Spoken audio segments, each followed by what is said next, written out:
Almost 3 million people requested a follow-up video to this foundation repair, so here you go. First we drilled a hole into the footer for the floor mounting bracket, then we bolted down with 1/2-inch Capcons. Then cut the corresponding I-beam to the perfect height for that joist. They're all within about 1/2 an inch of each other, but they gotta be perfect.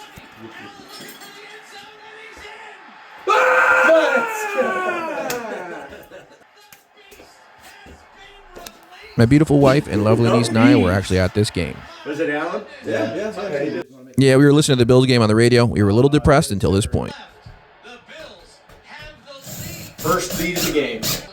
Right here we're installing the safety zip tie that holds the I-beam in until we get the upper mounting bracket installed. And right here we're drilling the 1/2-inch holes for the bolts that go right through the joist. Once we pop all 4 holes, we can tighten down the bolts.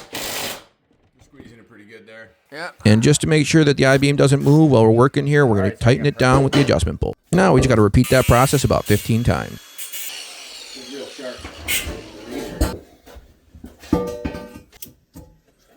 Safety zip tie, mounting bracket, drill the holes, bolt her down.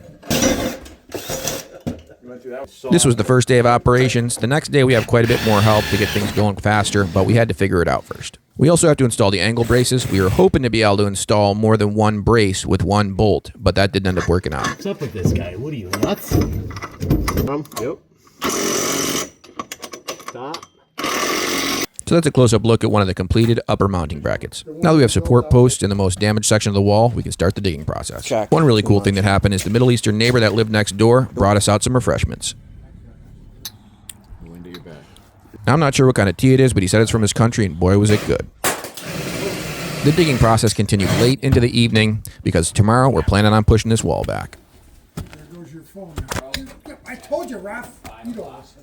You don't listen. Did you guys hear something? I thought I heard something. Anyway, we're closing in on victory, so let's keep her going. Louie and Uncle Ed are doing some teamwork over here, getting the last post bolted down tight.